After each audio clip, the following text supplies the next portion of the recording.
Finance is not numbers in reports. It is the blood that made an empire breathe or die.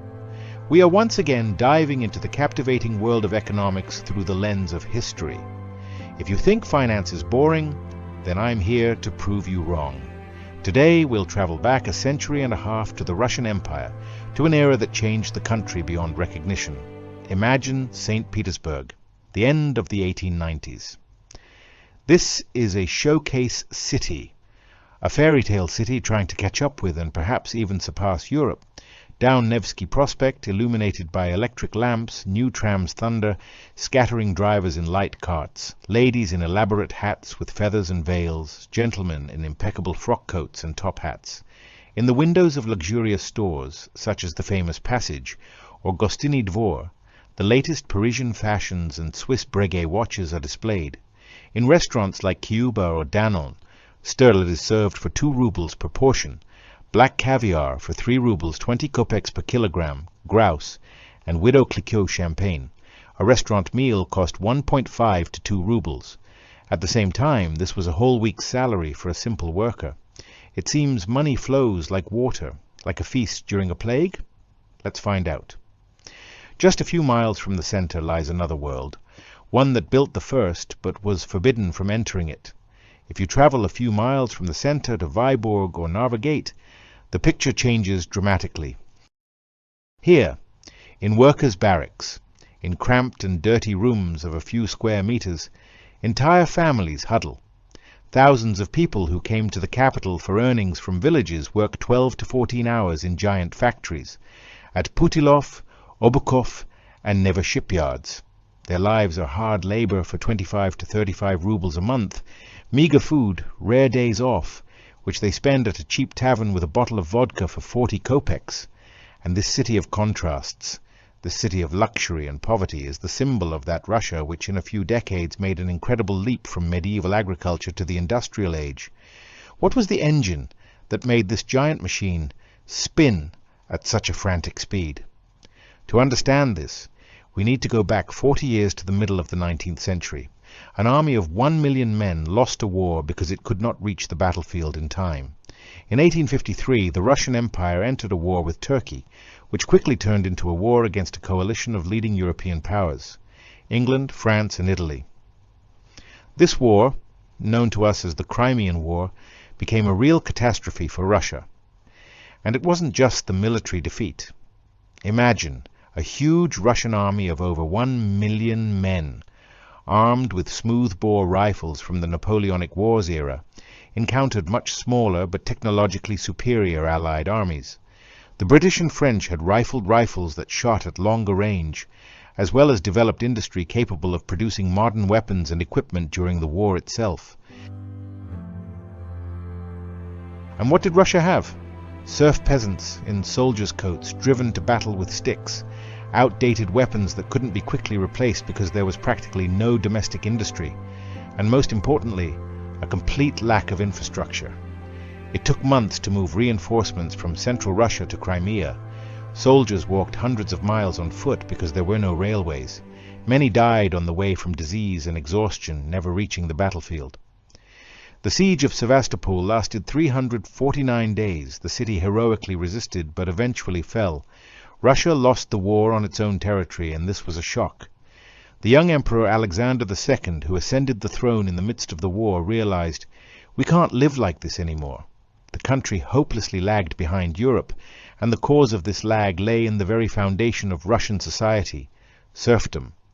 23 million people became free in a single day, and no one knew what to do next. On February 19, 1861, Alexander II signed the manifesto abolishing serfdom.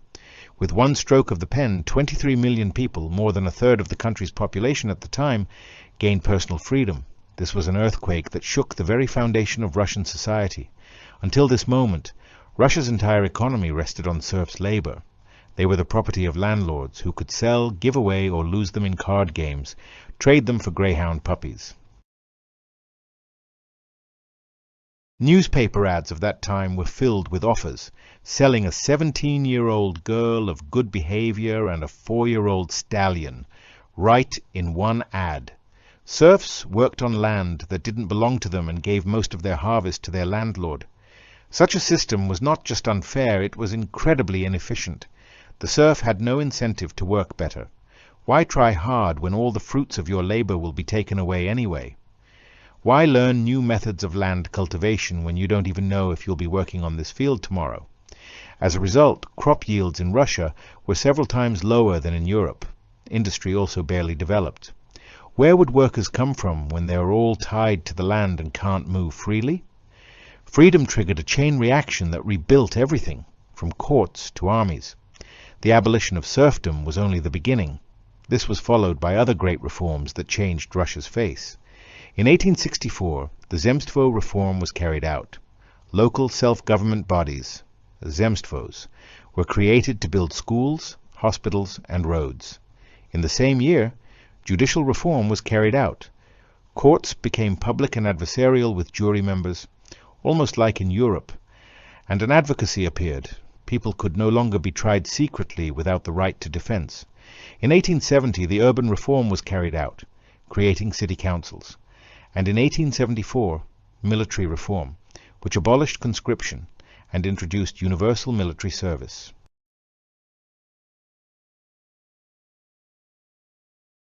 The army became temporary, with educated officers and literate soldiers.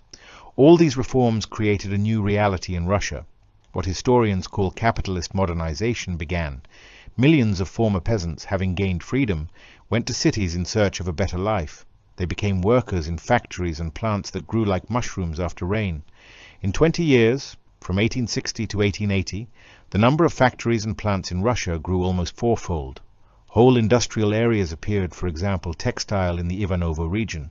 Without roads, the empire was paralyzed, and that paralysis nearly destroyed it in war. But for a real industrial leap, infrastructure was needed, especially railways. In 1860, Russia had only 1,500 kilometers of railways. To understand if this was a lot or a little, let's compare. In England at the same time, there were already 16,000 kilometers, and in the USA, 50,000. Russia, with its vast distances, remained a country of dirt roads which were impassable in spring and fall. Then began what contemporaries called railway fever. The state and private companies rushed to build roads. In 30 years, from 1860 to 1890, more than 30,000 kilometers of railway tracks were built. This was a grand project that changed the country's economic geography. Railways connected the center with the outskirts, industrial areas with sales markets, and grain-producing provinces with ports.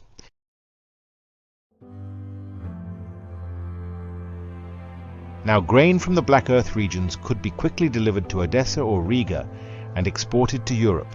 Coal from Donbass went to St. Petersburg's metallurgical plants, Baku oil to Moscow's plants. The economy began to work as a single organism, but building railways required enormous money. Rails, ties, locomotives, cars, stations, bridges, and tunnels were needed. Thousands of workers were needed, and most importantly, capital was needed. Huge capital that Russia simply didn't have. At the empire's gates appeared a man with no title, no connections, no money, but with the one thing everyone else lacked. It was at this moment that our main hero today came on stage, Sergei Witte. He was born in 1849 in Tiflis, in a civil servant's family. By origin, he was from Germanized Germans whose ancestors moved to Russia during Catherine II's reign. Witte wasn't an aristocrat by birth. He had neither title nor wealth nor connections at court. All he had was a sharp mind, phenomenal work capacity, and encyclopedic knowledge in economics and finance. Witte started his career from the bottom, simply as a civil servant at the Odessa Railway, but he quickly advanced in his career because he had a rare talent. He understood how the economy works, not from textbooks, but in practice. By age 30, he was already head of operations of the Southwestern Railways, one of Russia's largest private railway companies.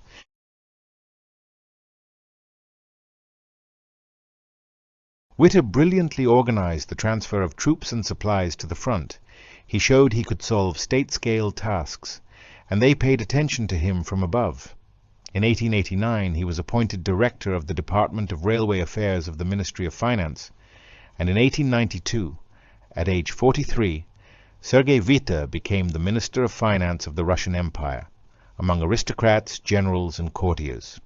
And here's some upstart, a former railway official, and with a German surname to boot. But Emperor Alexander III was a pragmatist. He didn't care about surnames and origins. Witte got a unique chance to rebuild the entire economic system of the empire. He had a clear program. He understood that for Russia to become a great power, it needed powerful industry. And to build industry, money was needed. A lot of money, more than the state had, more than Russian merchants and industrialists could give. This money could only be taken abroad, from European bankers and investors. But how to convince these European capitalists that Russia could and should be invested in? The answer was one: make the Russian ruble as solid and reliable a currency as the British pound or French franc. And to do this, the ruble needed to be tied to gold. It was a project insane in scale, and the only chance to hold the empire from collapse. But before we move on to monetary reform, let's look at the grandest project of that era, the construction of the Trans-Siberian main line. This was a project that was supposed to change not only Russia, but the entire world economy. Imagine a railway almost 7,000 kilometers long from Chelyabinsk to Vladivostok, across all of Siberia, through taiga, through swamps, through mountains, through rivers several kilometers wide, in conditions where winter temperatures drop to -50 degrees and summer temperatures rise to +40. On March 29th, 1891, Emperor Alexander III signed a decree to start construction of the Great Siberian Way. On May 19th of the same year, a solemn ceremony of laying the road was held in Vladivostok in the presence of the heir to the throne, the future Nicholas II. The heir personally pushed the first cart of earth and laid the first stone in the foundation of the station. Construction proceeded simultaneously from both sides, from west and east. Tens of thousands of people worked: soldiers, convicts, free workers, Chinese coolies. Working conditions were hellish. In summer, diseases, scurvy, typhus, cholera. They mowed down people by hundreds and thousands. Many died without receiving the promised pay, and there are even rumors they were buried right there at the road construction. But nevertheless, work continued. They laid up to 600 kilometers of track per year, tempos not seen in world practice at that time. They built bridges across great Siberian rivers, the Ob, Yenisei, Amur, carved tunnels in rocks, built dams through swamps. By 1904, the main part of the Trans-Siberian main line was built. For the first time in history, a land road appeared connecting Europe with the Pacific Ocean. The price tag: 1.5 billion gold rubles, when the annual state budget was 2. How much did this cost? The total cost of constructing the Trans-Siberian main line from 1891 to 1916 was about 1.5 billion gold rubles. These were fantastic amounts for those times. For comparison, the entire annual budget of the Russian Empire in 1900 was about 2 billion rubles, that is, the Trans-Siberian, took a significant part of the budget. Where did these funds come from? Partly from the state budget, partly from foreign loans, but mainly from the financial system created by Witte, a system based on the gold ruble. Gold is an anchor, but an anchor can also drag you to the bottom. And let's discuss how this was. So, we said that Witte decided to tie the ruble to gold. Let's figure out what this gold standard is and why it was so important for the economy. Imagine you have a paper note worth 10 rubles in your pocket. What is this? In essence, this is just a piece of paper with beautiful pictures and inscriptions. It's worth nothing by itself. Its value is determined only by the fact that the state tells us this paper is worth 10 rubles, and everyone believes the state. But what happens if trust wavers? What happens if people start to doubt that this paper will be worth the same tomorrow as today? To fix this hypothetical situation, the gold standard is needed. Under the gold standard, your 10-ruble note is not just a promise of the state. It's a certificate certifying that somewhere there, in the basements of the state bank, in a special storage, there is a certain amount of gold corresponding to these 10 rubles. And you can come to the bank at any time and exchange your paper note for a real gold ingot or gold coin. Naturally, this approach changes everything. Now your money is not just a promise, it's a real tangible asset. Gold has been valued, and is valued everywhere throughout millennia. It can't be printed on a machine, it can't be created somehow. To get gold, you need to mine it from the earth. And this is hard and quite expensive work. Therefore, gold retains its value regardless of what happens to governments, empires, or states. The gold standard is an anchor that doesn't let the economic ship drift into the stormy sea of inflation and devaluation. When money is tied to gold, the government can't just print as much money as it wants. Each new note must be secured by gold in storage. This disciplines the state, forcing it to pursue reasonable financial policy. Witte understood this perfectly and began preparing for monetary reform as early as 1895, and this was essentially a special operation that needed to be carried out in strict secrecy. Why in secret? Because if European financiers learned that Russia was preparing to introduce the gold standard, they would immediately start buying Russian rubles in anticipation of their strengthening, which would lead to a sharp rise in the exchange rate even before the reform and would ruin all plans. To hoard gold in secret from all of Europe, a task worthy of a spy novel. Now imagine you need to secretly accumulate more gold than in many European countries. How to do this? Witte acted like a brilliant strategist, using several sources at once. First, he sharply increased taxation. Excises on matches, tobacco, kerosene, and sugar, on all mass consumption goods, were raised. But the main source of income was the state vodka monopoly introduced in 1894. Vodka sales became an exclusive privilege of the state. The state coat of arms adorned the entrance to each state wine shop. Vodka, red head, for 40 kopecks per bottle, and white head, double refined, for 60 kopecks. The income from the wine monopoly was enormous, up to 28% of the entire state budget. These were hundreds of millions of rubles annually, and all this money was purposefully going to the gold reserve. Witte's critics said he was getting the people drunk for gold, and perhaps there was some truth to this. Alcohol consumption in Russia really increased, but Witte was a pragmatist. He needed money for the country's modernization, and he got it. Secondly, Witte actively encouraged exports, especially grain.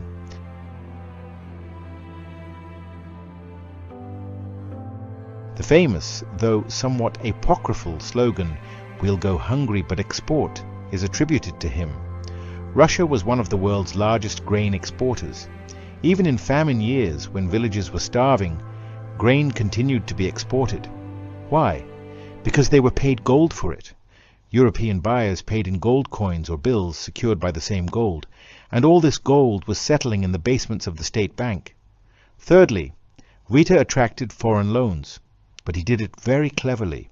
He placed Russian government bonds on exchanges in different countries, in Paris, London, Berlin. This gave a double effect. Money was received and trust in the Russian currency grew. By 1897, the bank vaults held more gold than France itself. As a result of all these measures, by 1897 Russia's gold reserve exceeded 1 billion rubles. This was one of the largest gold reserves in the world, more than France, and almost as much as Great Britain, the world's financial leader at that time. Moreover, the gold reserve exceeded the volume of paper money in circulation. This meant that every ruble was fully secured by gold, and even with a surplus. But accumulating gold was only half the job. It was necessary to establish the correct ratio between the old paper ruble, which circulated in Russia since the 1860s, and the new gold ruble. And here, Witte made a very bold and unpopular step: devaluation. What is devaluation? This is the official reduction of the national currency's value.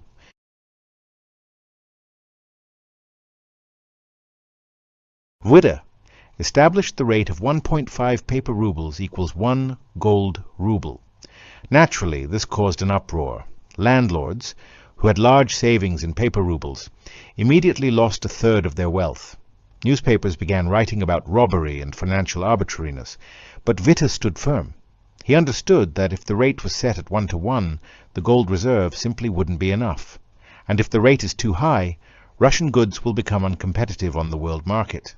Devaluation was a painful but necessary measure. It allowed balancing the economy and creating a stable financial system. On August 29, 1897, the ruble became golden, and the world believed in Russia. And so on August 29, 1897, a historic decree was issued allowing the free exchange of credit notes for gold coins.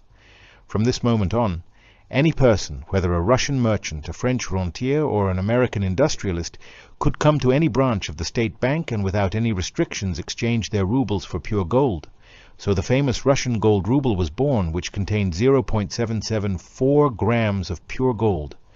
New gold coins of 5, 10, and 15 rubles were minted.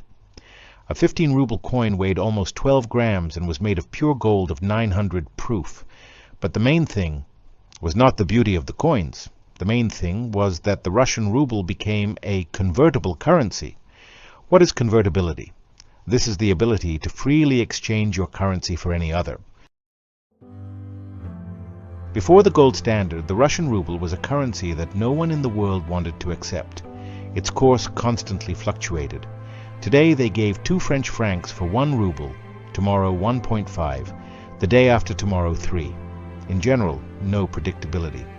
And if you imagine that you're some Russian merchant and you're selling lumber to England, and you agreed on a price, say thousands of pounds sterling for a batch, and you sent the lumber, but while the ship was sailing across the Baltic Sea, the ruble rate fell, and instead of the expected 2,000 rubles you received only 1,500, then most likely you'll be dissatisfied because you're at a loss, though you did nothing wrong, just the currency depreciated. Although you can imagine the situation the other way around, that you're a Russian industrialist and buying machines in Germany. You agreed on a price in marks, but while the machines were being shipped to Russia, the ruble rate rose and you had to pay more rubles than you planned, and again a loss. Such instability killed foreign trade. Foreign partners simply refused to work with Russia because they didn't want to risk, and if they agreed, they built in a huge risk premium in the price. The gold standard changed all this. Now the ruble rate was firmly tied to gold, and since all leading countries in the world also used the gold standard, currency rates became stable and predictable. 1 Russian ruble always equaled approximately 2.5 French francs, or 2 German marks, or 0.22 British pounds. Naturally, this gave a tremendous boost to foreign trade. Russian merchants could now plan their operations calmly, knowing the rate wouldn't change. Foreign partners were happy to start working with Russia because the ruble became as reliable a currency as the franc or mark. As a result, the volume of Russia's foreign trade doubled in 10 years from 1897 to 1907. The gold ruble became a magnet for other people's money, and they flooded in like a river. But the most important thing the gold ruble gave was the inflow of foreign investments. Imagine yourself as a French or Belgian investor at the end of the 19th century. You have free capital. The question is where to invest. In your country, in France or Belgium, the economy is already mature. All main industries have long been divided. Competition is high. Profit is 5 to 7% there, say, per year, no more. But in Russia, there's a huge, unexplored country where everything is just beginning. Here you can get 15 to 20 or even 30% profit per year. But there's one problem: high risks. Previously, this risk was too high. Unstable currency, unclear laws, the possibility that tomorrow the government will change the rules of the game, and you'll lose everything. But now, with the introduction of the gold standard, the situation changed. The ruble is solid as gold. And you can build a plant in Russia, get profit in rubles, and then at any moment exchange these rubles for gold and take it home. Risks are thus minimized, and naturally investors came. French, Belgian, German, and English capital flooded into Russia. They invested in the construction of metallurgical plants, oil fields, textile factories. In 10 years, from 1890 to 1900, the amount of foreign investments in Russian industry grew more than threefold, from 200 million rubles to almost 700 million. This was a real investment boom. Thanks to these funds, Russia was able to make an industrial leap. The largest metallurgical plants, named after the English industrialist John Hugh, were built in Yekaterinoslav and Nikolaev. Coal mining in Donbass grew fourfold in 10 years. Pig iron smelting tripled. Oil production in Baku made Russia one of the world leaders in the oil industry, which allowed it to overtake even the USA. This was an industrial boom comparable to what we saw in China at the beginning of the 21st century. Debts that built factories, not fed bureaucrats. But even foreign investments weren't enough for all the grandiose projects Witte planned. Construction of the Trans-Siberian Main Line, modernization of the Army and Navy, development of education and science, all this required additional funds. And here we come to another important tool of Witte's economic policy: state debt. What is state debt? These are funds that the state borrows from its citizens or foreign investors, promising to return them with interest in the future. This is done by issuing bonds. The state issues bonds. These are securities that can be bought. By buying a bond, you effectively give money to the state as a loan, and the state promises to return these funds plus interest after a certain period, say 10 years. Many people fear state debt. They think debt is always bad, it means the state lives beyond its means, but this is not quite true. Debt can be good or bad. Bad debt is when you borrow to eat, spend the money on current consumption, or on some questionable expenses. And good debt is when you borrow money to invest, to create something that will bring profit in the future and allow you to return the debt with interest. Witte took good debts. The money received from the placement of government bonds wasn't eaten up. They were invested in development in the same Trans-Siberian Main Line, which cost the Treasury, as I mentioned, 1.5 billion rubles. These investments created new jobs, stimulated demand for metal, coal, lumber, machines, and eventually led to growth of the entire economy. Yes, on one hand, Russia's state debt significantly increased during Witte's tenure, from 1 billion rubles in 1892 to 6 billion in 1903. But these were investments in the future, and the gold standard guaranteed that both interest and the debt itself would be paid in solid, reliable currency. Therefore, foreign investors were happy to buy Russian bonds. They knew Russia will pay. 4 pillars that held the empire, and all 4 crashed in a single day. If we try to draw an interim conclusion to everything I've said, then Witte created an integrated economic system that rested on 4 pillars. The first pillar is the gold standard, a solid gold-backed currency that inspired trust around the world. The second pillar is currency convertibility, the ability to freely exchange rubles for any other currency, which stimulated foreign trade. The third pillar is foreign investments, the inflow of capital from Europe that financed the construction of plants, factories, and railways. And finally, the fourth pillar is state debt, borrowed funds that were invested in infrastructure and created the basis for future growth. These 4 elements worked together, strengthening each other. The gold standard attracted foreign investments. Foreign investment stimulated industrial growth increased budget revenues, and budget revenues allowed servicing the state debt and maintaining the gold reserve. This was a very bold, risky, but as history showed, very effective policy. In 10 years, from 1893 to 1903, Russia made a giant industrial leap. It transformed from a backward agrarian country into one of the leading industrial powers in the world. Revolution, war, crisis. The ruble held until one particular war came.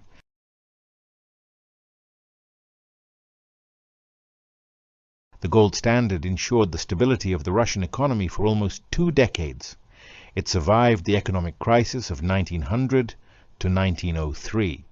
It survived the costly and unsuccessful Russo-Japanese War of 1904 to 1905. It survived the chaos of the First Russian Revolution of 1905 to 1907, when the country stood literally on the brink of civil war. The ruble remained solid throughout this time. People believed in it. Foreign investors continued to invest money in Russia, and it seemed that this system was built to last, because what could be more reliable than gold? August 1914, the gold ruble died, and with it died the entire system. But in August 1914, World War I erupted, and all this stability collapsed in an instant. If we try to imagine the scale of the catastrophe, the picture is roughly as follows. Russia fielded an army of several million men. They needed to be fed, clothed, armed. Rifles, machine guns, cannons, shells, cartridges were needed. Millions and millions of units. Automobiles, telephones, barbed wire, medicines were needed. The expenses were monstrous. Billions of rubles per year. Regular budget revenues couldn't cover even 1/10 of these expenses. Raise taxes. But from whom to take them when half the men went to the front and industry worked for the war? Take new loans. But foreign capital markets were closed. There was a war in Europe. Money was needed by everyone. There was only one way out, the printing press, and the government turned it on.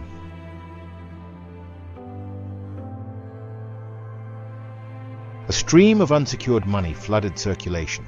As early as the first months of the war, the exchange of paper money for gold was suspended. The gold standard ceased to exist. The ruble turned into an ordinary piece of paper, the value of which was determined only by the state's promises. And the promises of a state waging the most difficult war were worth not that much. Inflation began, slowly at first, then faster and faster.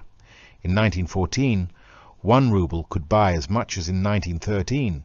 But by the time of the February Revolution in 1917, the ruble had depreciated 4 to 5 times. By 1921, the ruble had depreciated 1,000,000 times. Money turned into trash. People returned to natural exchange, trading things for food. The solid, reliable, eternal, in quotes, gold ruble, pride of the Russian Empire, symbol of its economic might, ceased to exist. Nothing remained of it except memories and a few gold coins in museum collections. Gold did not save the empire, and it will not save your savings if you bet everything on one color. And this is the main lesson for us today. No currency is eternal. Even the most stable and reliable-looking currency systems can collapse under the pressure of historical circumstances. War, revolution, economic crisis, political upheavals, all this can instantly devalue the money that yesterday was the standard of reliability. History knows many such examples.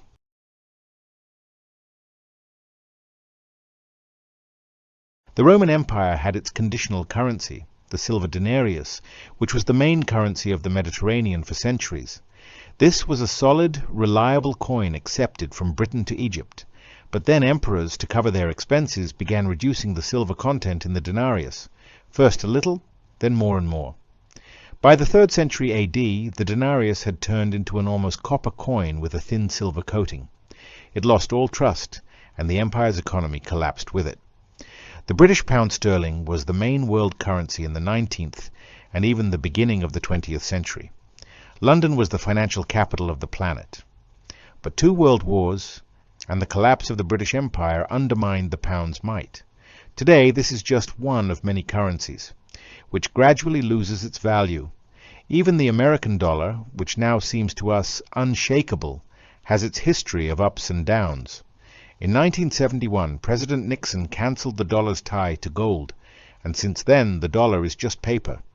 We have repeatedly witnessed how currency unions collapsed, how national currencies depreciated dozens of times in a few days. Remember the 1998 crisis in Russia, when the ruble collapsed fourfold in a few months. Remember the crisis in Argentina in the early 2000s, when the peso lost 3/4 of its value. Or remember recent events in Turkey where the lira depreciated by half in a year. The rule that saved fortunes for centuries: never hold everything in one currency.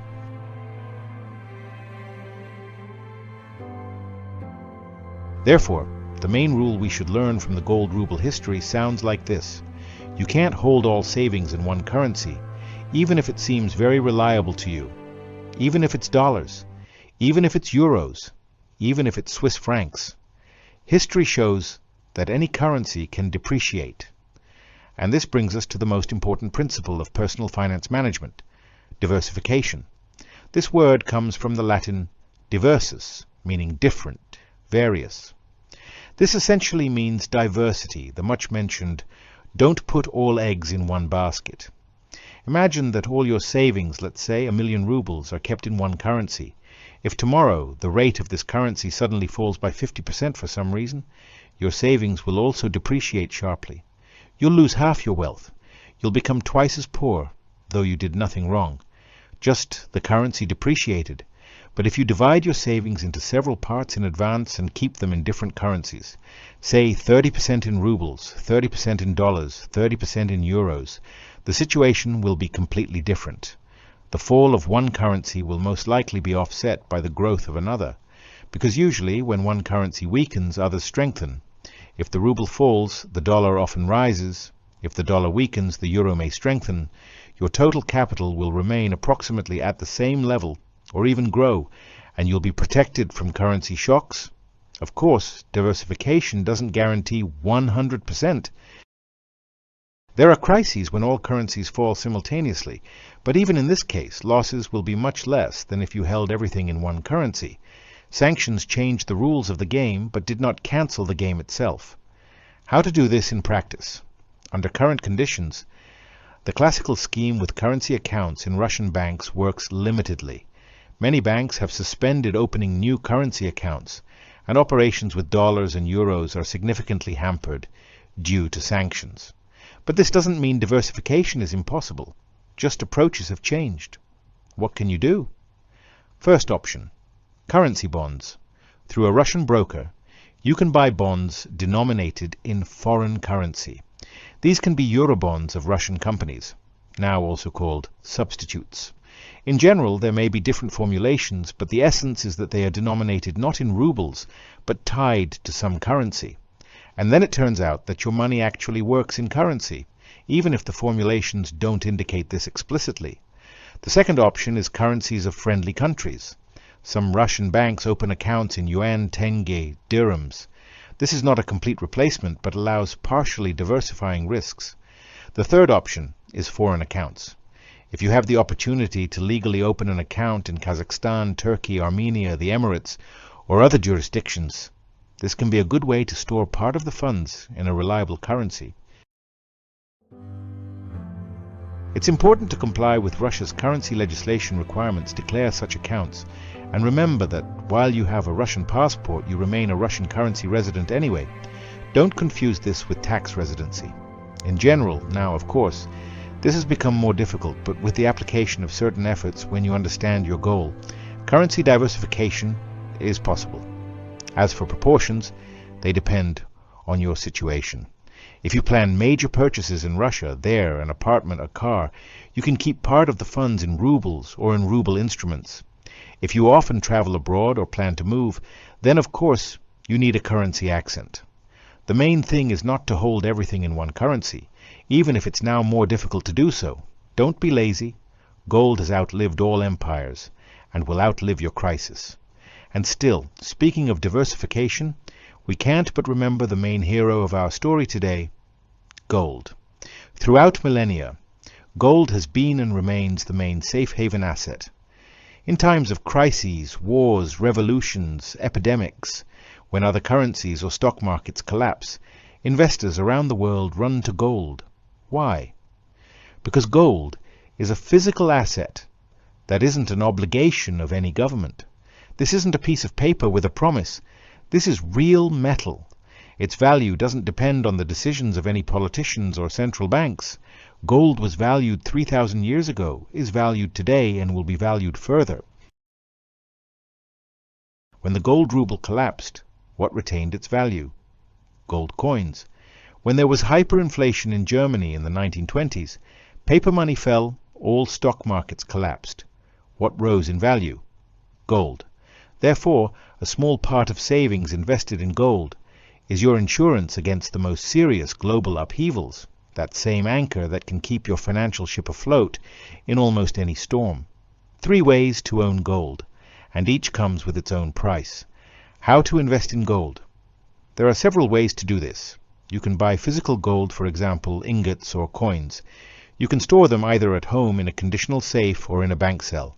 Perhaps on one hand, this is the most reliable, but on the other hand, the most inconvenient way, because when buying you may pay tax. Now it's cancelled at the moment, but its return is possible. And when selling you lose on the difference between the purchase and sale price. Another way is gold on a brokerage account. You buy gold, but it's stored not at your home, but in the bank's storage. You can sell it back at any moment. No physical gold appears. There's no VAT. Commissions are minimal. But here, there's a significant disadvantage. This is a huge spread. That is the difference between the purchase and sale price, which at the moment eats up 5 to 10, sometimes 15% profit, and you immediately find yourself in the minus. This is important to consider. Another option is exchange-traded funds that invest in gold. When you buy fund shares that own physical gold, or you buy shares of gold mining companies, or you can buy gold futures, or there are exchange-traded funds that follow the gold price, trying to repeat it. All this is convenient, and I'd say, perhaps that this is the best way, which is most liquid, most simple. There's no physical process with gold. The only thing you need for this is a brokerage account. Which specific way to choose depends on your goals, your capabilities. But the most important thing to remember is that gold is not an instrument for quick enrichment. This is insurance, this is protection from crises, and you shouldn't invest all your money in it. Witte built a machine that worked for 20 years, but could not survive a single day in August 1914. From the gold ruble history, we learned important lessons, and Witte created a brilliant financial system that worked for almost 20 years. But he didn't take into account one thing, the possibility of a global war that would destroy all the foundations of the economy. He thought the gold standard was eternal, but history showed nothing is eternal. We live in restless times, in historical times.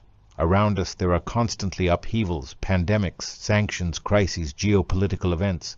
In such a situation, it's especially important to remember the lessons of history and apply them in practice. Diversify your savings. Don't hold everything in one currency. Create a small currency basket of several key world currencies. Add to it a little eternal asset, gold and perhaps other assets. The gold ruble history of Sergei Witte is a story about brilliant success and tragic collapse. It teaches us that in the financial world, nothing is eternal and guaranteed, but it also gives us the key to survival: wisdom, foresight, diversification. Witte dreamed of making Russia a great industrial power, and perhaps he succeeded. In 10 years, he turned a backward agrarian country into one of the world leaders in industrial growth rates. He built the Trans-Siberian Main Line, a wonder of engineering thought that still works and benefits. He created a financial system that attracted billions of foreign investments to Russia. But his main achievement is not plants and not railways. This is the lesson he taught us through centuries, the lesson that economics is not magic and not chance. This is a system that can be understood and managed. This lesson, if we manage our finances reasonably, diversify risks, learn from history, then no crises and upheavals can stop us. That's all for today. With you as Nastya on my lectures on economics and history. We've gone through an amazing journey with you. We saw how one person, Sergei Witte, was able to change the course of history, creating a financial system that for several decades provided Russia with stable economic growth. We learned lessons that will help us today in our daily lives. In the next issue, we'll continue our journey through Russia's economic history.